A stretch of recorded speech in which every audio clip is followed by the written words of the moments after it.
So what's up, y'all? In this video, I'm looking at Cash Jordan's video, basically pertaining to the recent surge of raids that's going on within the NYC area, pertaining to delis and smoke shops being closed down. And this is like a double-edged sword, kinda, because you know what I'm saying, weed is weed. Like, there's nothing wrong with weed. I have no gripes against weed. I'm smoking weed right now.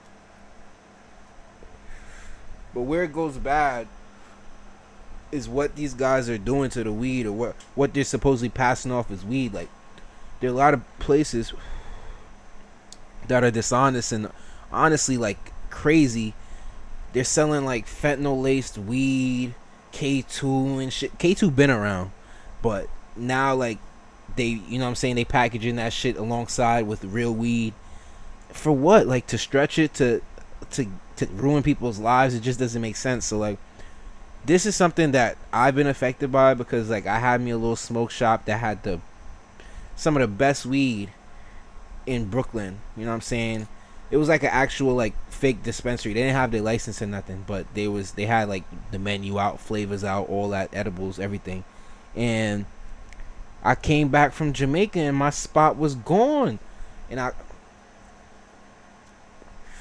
I couldn't find the smoke for fucking 2 weeks, bro. A good smoke for 2 weeks, bro. And it still wasn't good compared to the, you know, my what I'm saying, fly high. Oh, I just started crazy, bro. It's the weed. But yeah, it wasn't hitting like fly high shit. And I know fly high, they was good people, you know what I'm saying? They're good, authentic people, had good product, you know what I'm saying? Everything was cordial, everything was kosher, copacetic.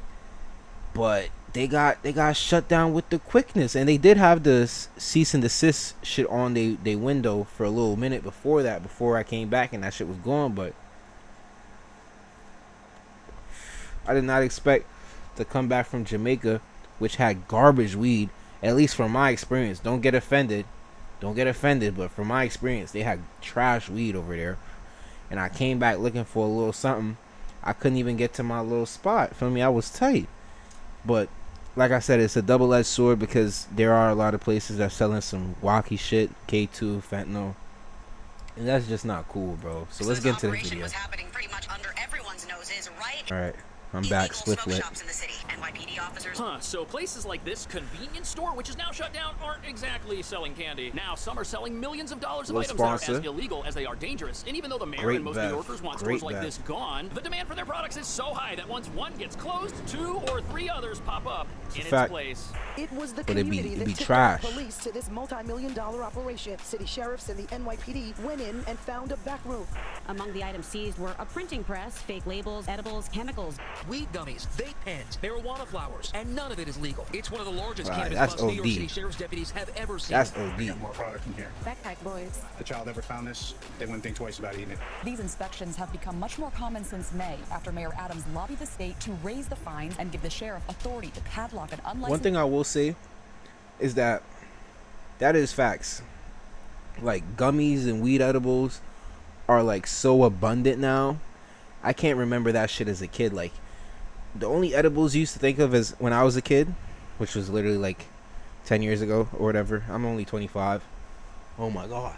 But yeah, I'm only 25, what you call it. So 10 years ago, bro, the only edibles was brownies and cookies, bro. That we could actually get a hold of in New York. And that's after somebody made it, you know what I mean? Took a pound, broke that shit down, made the oil, the butter, and really made brownies.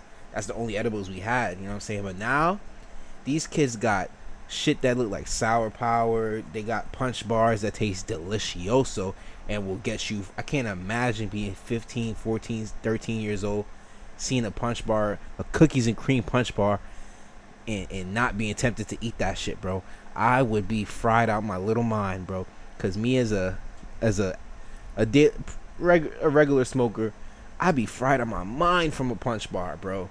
I take the whole thing most of the time, and when I don't take the whole thing, I still be fried. I take 3 bars and that shit still be cooking me. So I can't imagine what it do to a little youth, bro. It might fuck around Friday brain. Or you never know, it might elevate their brain. You never know. But yeah.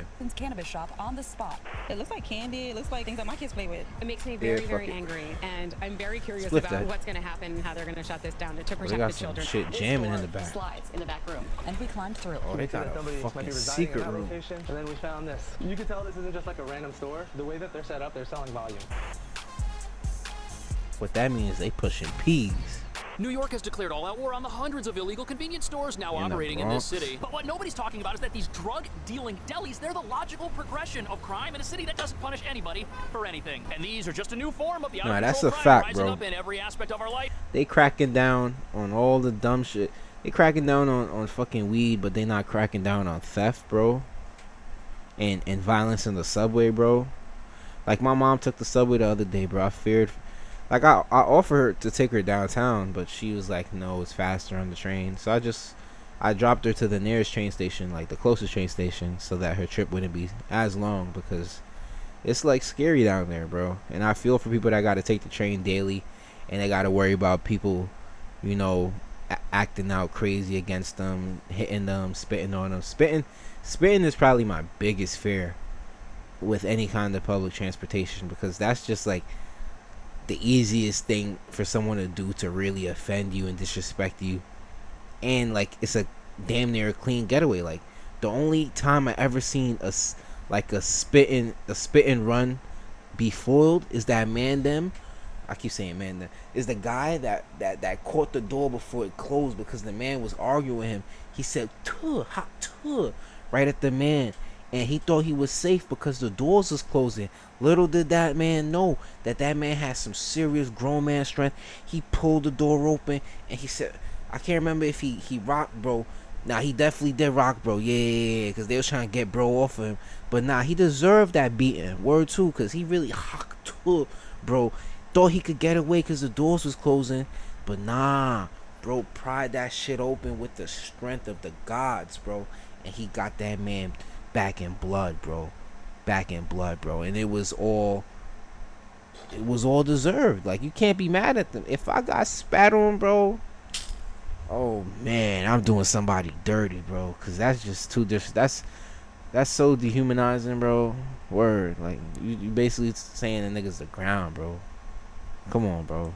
Here in New York, we see it at our stores with our shoplifting epidemic. We see it on our streets with our gun crime epidemic. And now, when you go to buy They ice still cream got at the corner hammers. store, you may also have the opportunity to buy something that's much Who the worse for fuck you. eats And cookies Spam, and bro? wine How is go to that the shit still in hospital, because although business, there are bro? certain substances you can sell in Why? the city with all of the proper That paperwork. gotta Only a be very some small real number of struggle places have shit, it. and I And probably there ain't are other struggling enough for places like Spam. this little place right here that 'Cause when it's what the open, fuck? they could be selling just about anything. And these places aren't just selling grass. Some of them are full-blown street pharmacies, literally hiding in plain sight near schools, apartments. It's a disaster. How is that Plus, these hiding are a in plain black hole of sight? doom That for should the say neighborhoods they're smoke in, as party. once I'm one store assuming they turns got criminal, some it's gonna gas make in so there. much money that the other stores nearby will be tempted to follow along, which sadly just brings more crime into these neighborhoods. And delis, they already sell stuff that's not good for you. Candy, snacks, chips, but drugs. Those are the perfect product for a place that wants to hook you so you become a repeat customer. That's their business model after all, and once one store starts, the others have to follow along or they're going to go out of business. But that brings us to the real reason why there's now a massive crackdown targeting these illegal businesses. They Regular want to New Yorkers, tax they don't that want them shit. in their neighborhoods. That's, Absolutely not. And you what gotta they think enable is a about it sea like of this, bro. Like, if the government, if New York City in general could tax all the little backdoor weed that these delis is selling, they wouldn't give a fuck. Even the K2 shit, they probably wouldn't give a fuck, bro, because they're literally, I mean, it's different being prescription drugs, but like that whole like Oxycontin shit is crazy to me. That whole little shit that the pharmaceutical industry had going on back in the 2000s is crazy, and they really let that shit rock, bro. So, and now they talking, but don't get me wrong, bro. Like, I know what weed looks like, and I know how the texture of weed is supposed to be, but I can't, like, I've never, like, I can't imagine facing some laced weed or some shit like that, like, because you really never know. Like, you really putting trust in these people at the end of the day, because I didn't grow it.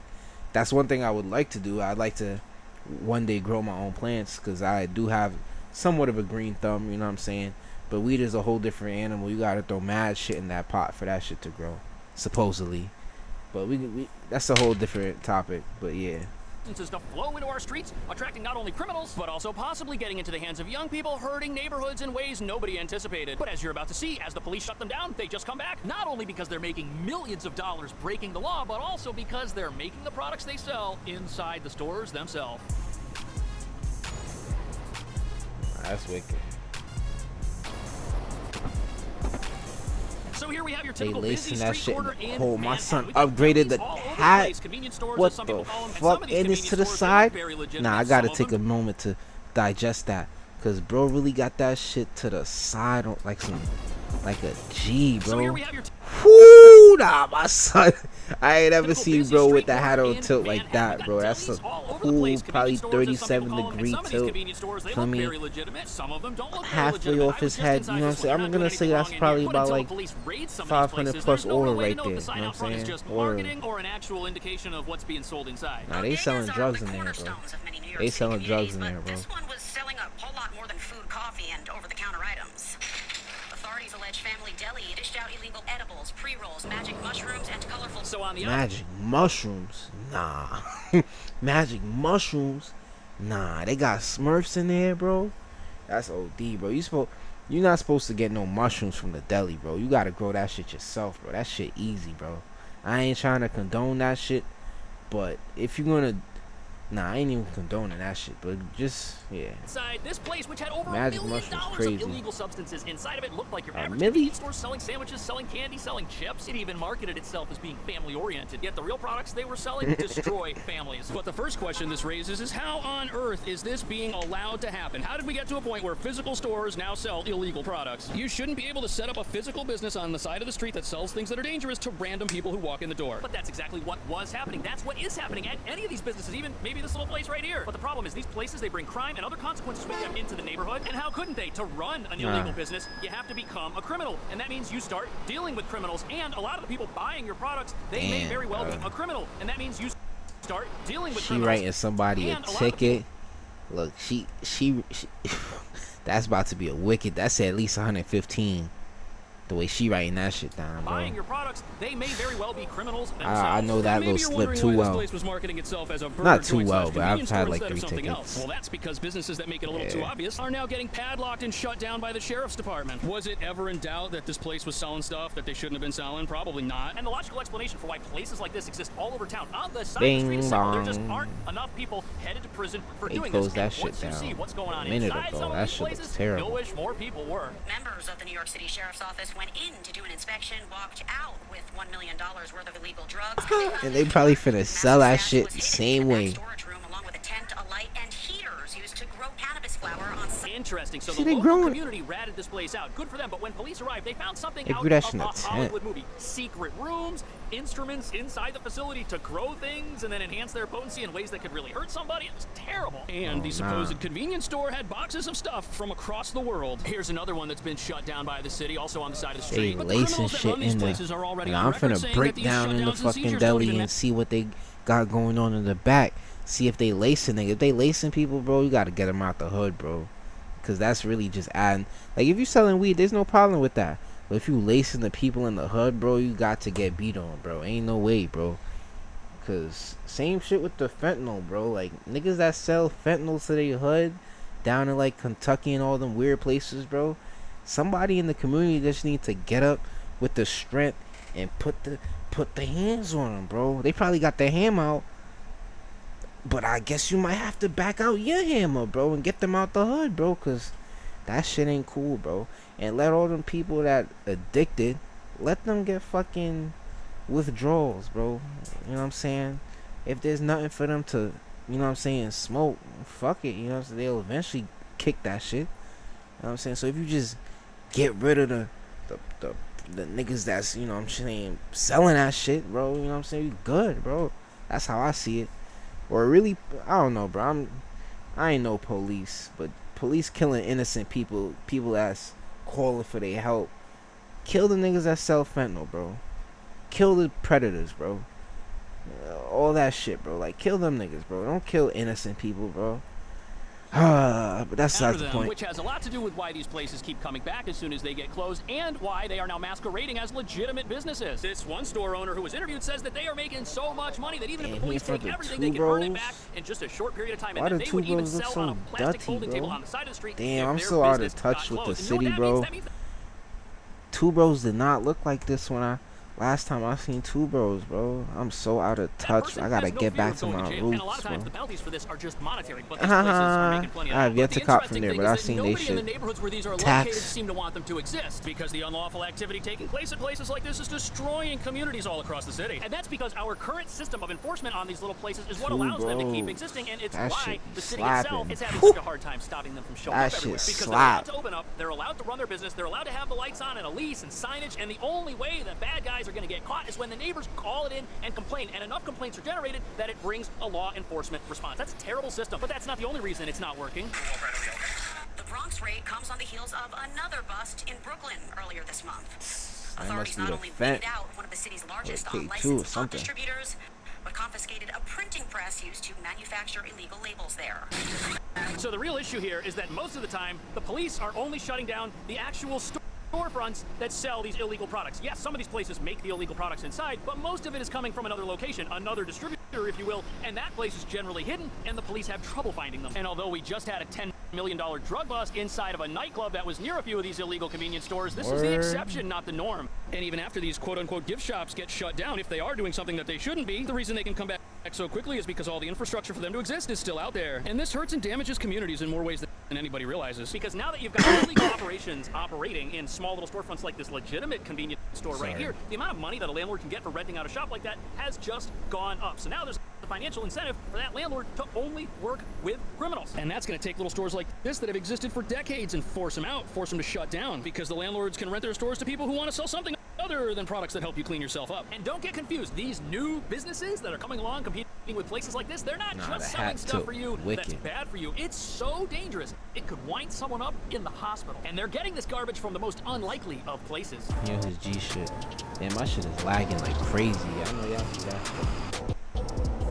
So here we are in a part of town, like many, that has a bunch of storefronts that nobody's using. They look abandoned, they look like they might be renovated. Either way, there's tape over all the windows, you can't see inside, and one of these was being used as a stash house for a whole bunch of these illegal convenience stores. It's one of the largest cannabis busts New York City Sheriff's deputies have ever seen. This warehouse is full of weed gummies, vape pens, marijuana flowers, and none of it is legal. They got... Bro, who would ever see... Let me see that shit one more time, bro. Why that shit... Bro, that's red weed. I hope that's the jar making it look like that, cause who the fuck would smoke some shit like that? You see, the green shit is deceptive, cause I'm assuming that shit got the same lace substance, whatever, that them colored shits got. Cause from my fucked up little quality, the green shit kind of look kosher, but that red, blue, and whatever shit, that's just that's not, no, like, bro, who would ever look at that and think, okay, I'm about to inhale this shit? Hell no, bro. You asking for trouble. That's some real Smurf shit, bro. Fuck that, bro. Flowers, and none of it is legal. Nah. So the bust here happened about a month ago. I've never seen some shit like that. It was just a storefront nobody wanted anything to do with, but really it was something very different. The building was all taped off with fading paperwork, kind of like what you see right here. And tenants figured the landlord was just trying to get his act together so that one day it could be rented out to somebody else. But what it actually was a warehouse full of illegal products, supplying the stores that either open specifically to sell illegal products, or to the bodegas that get tempted to get involved in this kind of thing and then start selling something that's bad along with a hamburger. But you know why the place got busted? Someone tried to break in, proving that these places are a magnet for criminal activity, no matter what they are or where they are. Whoever was responsible for the break-in probably figured whoever was running the warehouse wasn't dumb enough to contact the police, but it could have been the landlord, could have been somebody else in the neighborhood. Remember, neighbors hate these places, they're watching them, and that's really been the city's biggest defense from their existence in the first place, because what they're selling is so dangerous it could cripple a person. We know some of it comes in from overseas that is completely illegal product. Nah, that lacing shit is serious work. Like, I done seen that shit, bro. I done seen men them, keep saying men them, but I seen guys go from fully competent, functioning,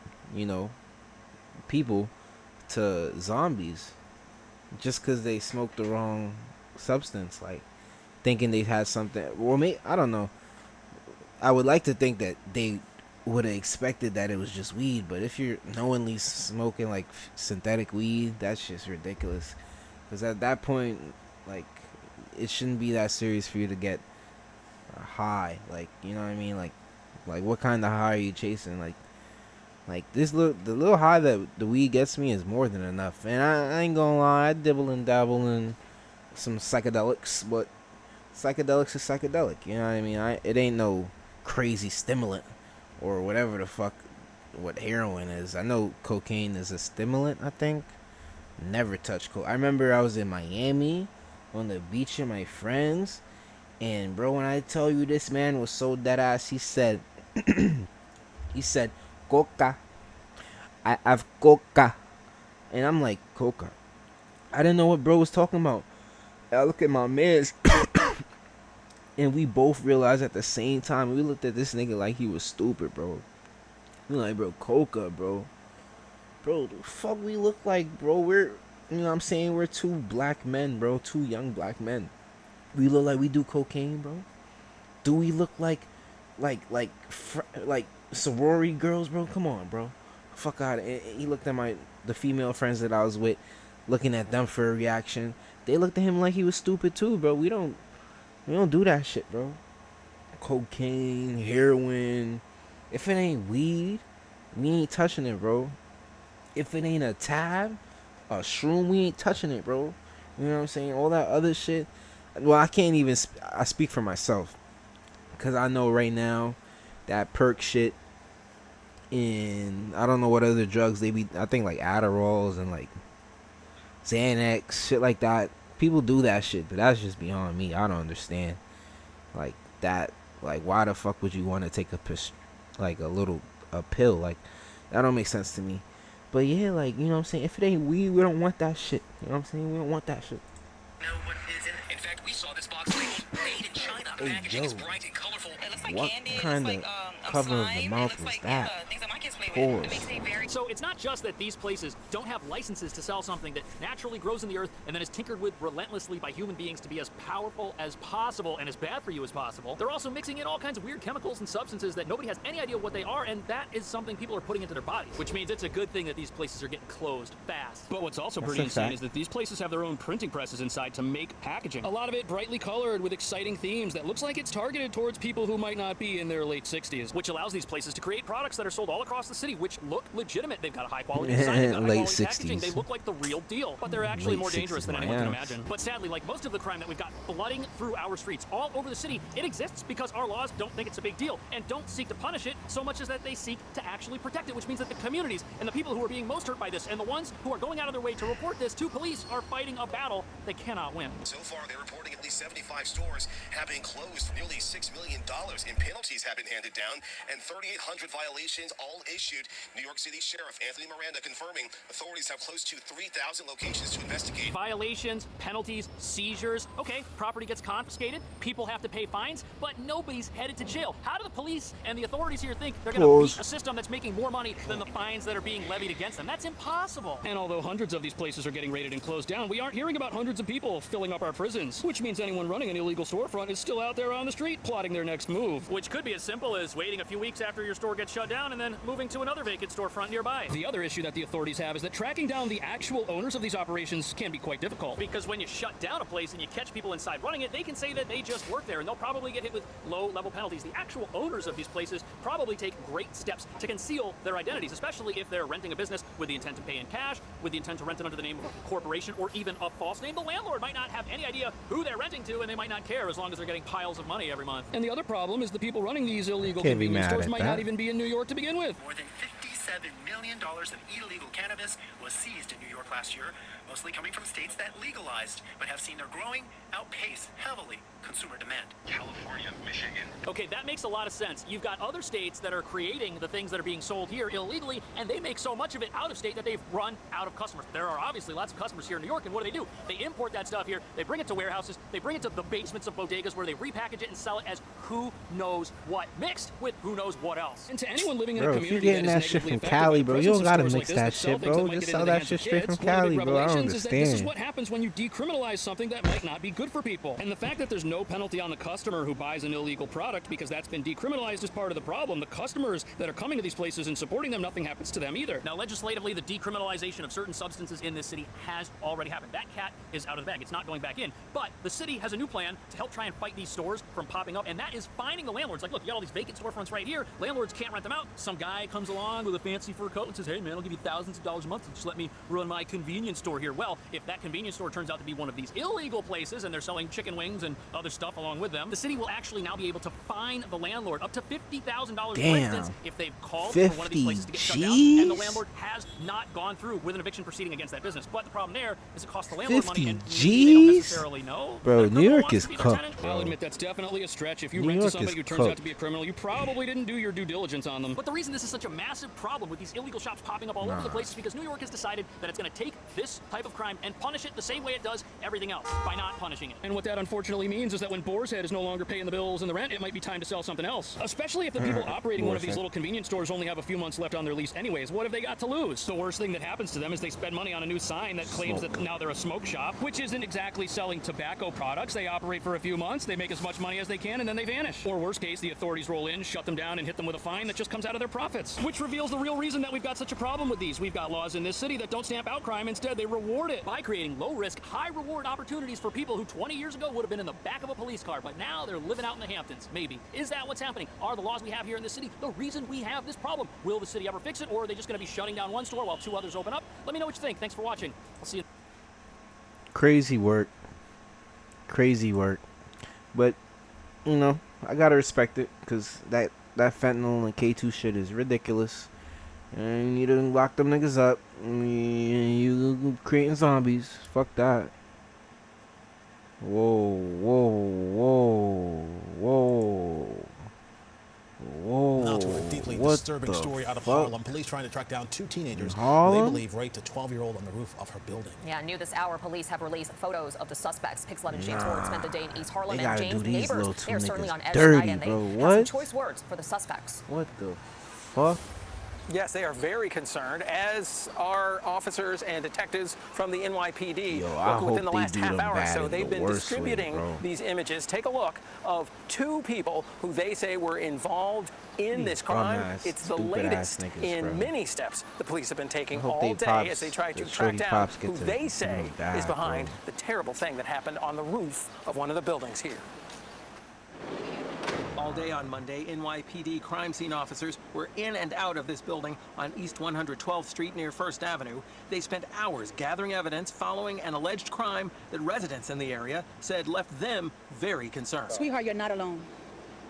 You're not alone. Don't be afraid. That's the message to the 12-year-old girl who reported being forced to the roof of this 7-story building in the Jefferson Houses public housing complex, where she was raped, according to investigators. More of them came onto the scene late on Monday afternoon. Sources tell Pix 11 News that they're looking for two young men, ages 17 to 18. I hope the person who did this, your conscience, come into the prison, give yourself...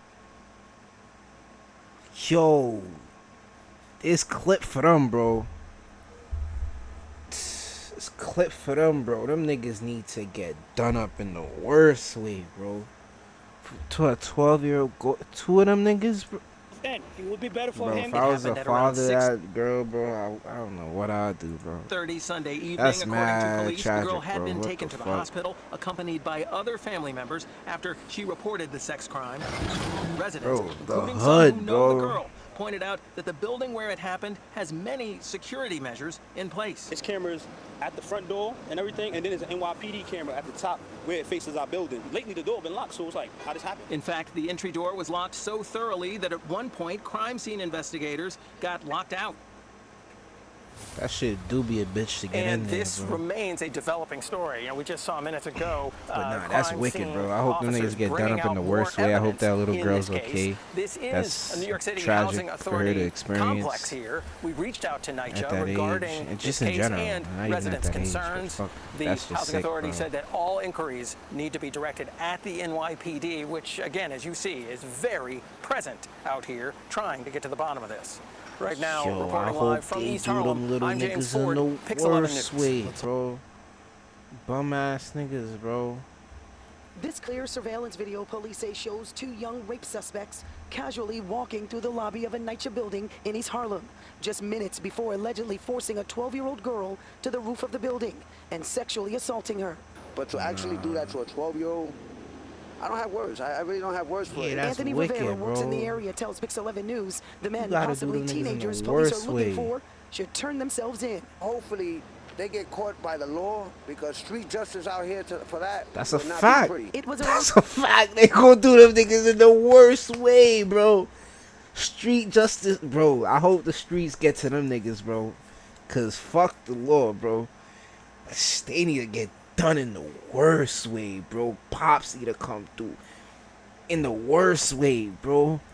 Yo, I want to hear him say it again, bro, because that shit sounded powerful, bro. Street justice. They get caught by the law, because street justice out here for that would not be pretty. It was That's around a fact, 6:30 OG. Sunday evening. Sources say fact. the girl Let them told niggas know. detectives she happened on the 2 men in the stairwell of one of the buildings here at the Jefferson houses. That's when they apparently forced her to the roof, where she said both of them sexually assaulted her. From Monday afternoon, well into the night, detectives continued collecting evidence. What happened here is unbelievable to neighbors, especially with security measures in place at NYCHA complexes. Rivera believes the 2 men seen on surveillance seem too comfortable to be strangers here. These kids are from the neighborhood, because no one walks into projects and walks out of projects if they're not known from the project or they don't live in the project. So far this year, police have seen an 11% increase in the number of rape victims. As far as the 12-year-old, sources say she was taken to a hospital. They gonna and get is done now up being in cared the for by her worst family. way. I need to follow this shit, bro. Something like this is gonna happen to her. I feel for that little girl and her family, bro. That's sick. And it's gonna be sad. Word, bro. Fuck dumb niggas, bro. Fuck dumb niggas, bro. Get done up in the worst way, bro.